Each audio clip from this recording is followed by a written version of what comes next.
जय गुरु जी। संगत जी, गीता शर्मा आंटी जी ने अपना प्यारा सत्संग हमें शेयर किया है। उन्होंने लिखा है, जय गुरु जी, शुक्रिया गुरु जी। मुझे नहीं पता मैं गुरु जी से कब से जुड़ी हूँ। सॉरी गुरु जी, सॉरी संगत जी। मैंने कोरोना टाइम पे कुछ गुरु संगत का मजाक भी उड़ाया था।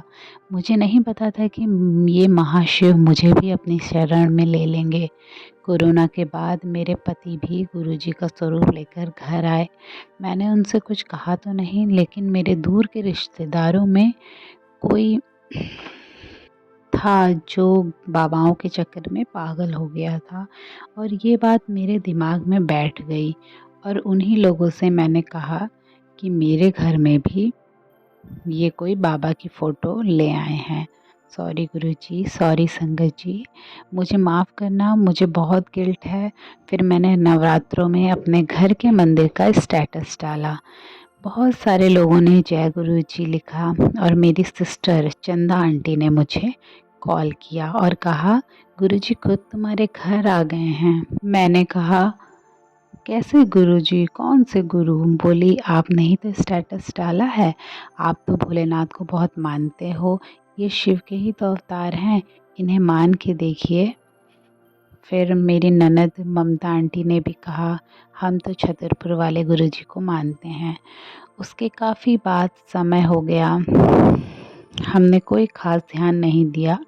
चैत्र के नवरात्र में सप्तमी की रात 9 या 10 बजे मैं अपनी दुकान से आकर नहा धोकर जोत की तैयारी कर रही थी।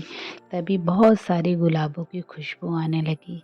अंकल सोए थे, उठ गए, बोले, परफ्यूम कौन इस्तेमाल कर रहा है? मैंने कहा, बच्चे तो सो रहे हैं, कौन ही इस्तेमाल करेगा।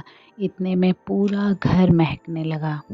अंकल को पता चल गया था कि गुरुजी का आना हुआ है। हम जय गुरुजी बोलने लग गए। मेरे तो हाथ पैर कांपने लग गए। करीब आधे घंटे तक घर महक रहा था। उसके बाद बड़े भैया का फ़ोन आया कि गुरुजी आए हैं। फिर उसी के 2 दिन बाद हमें पुलिस ने पकड़ लिया हेलमेट के चक्कर में।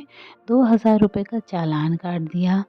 फिर हमने गुरुजी को याद किया, गुरुजी से अरदास की, और अपने आप ही रास्ते क्लियर हो गए और हमें 1 रुपये भी नहीं देना पड़ा। फिर हम घर निकल गए। मेरे घर में हमेशा कलेश रहता था। मेरे ससुराल वाले मुझे परेशान करने का कोई मौका नहीं छोड़ते थे। मेरे पति ने अपने भाइयों के कहने पर चलते थे। वो लोग हमें आपस में लड़ा के बहुत खुश होते थे। ये भी मेरा साथ नहीं देते थे। किसी तरह मेरी ज़िंदगी कट रही थी। माँ बाप बेटा सब चले गए, मैं और मेरी बेटी ही रह गए थे। फिर भी घर में रोज़ झगड़े और रोज़ लड़ाइयाँ होती रहती थी।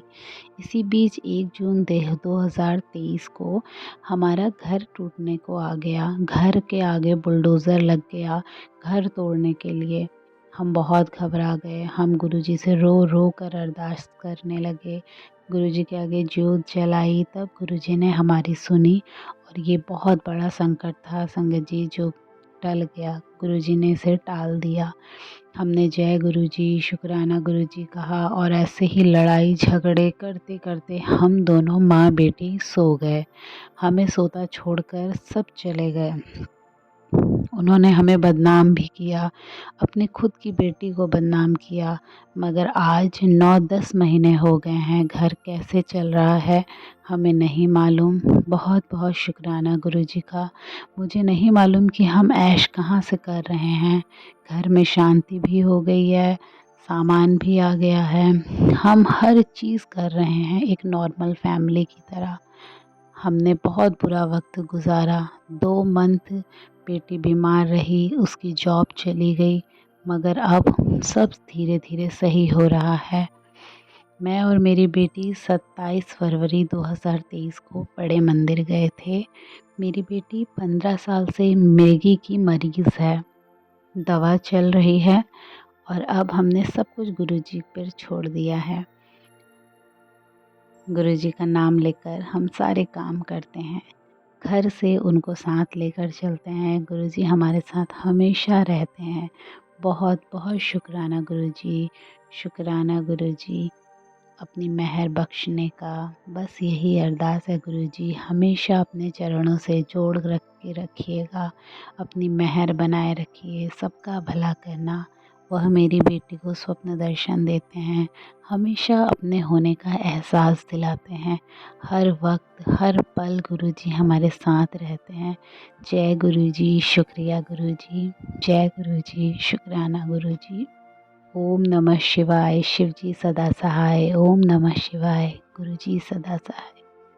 मैं अपने सत्संग को यहीं विराम देती हूँ। जय गुरु जी, शुक्राना गुरु जी।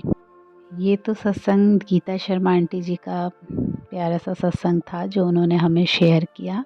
अगर आप भी हमें अपना सत्संग शेयर करना चाहते हैं तो दिए गए नंबर पर आप हमें अपना सत्संग शेयर कर सकते हैं। जय गुरु जी, शुक्राना गुरु जी।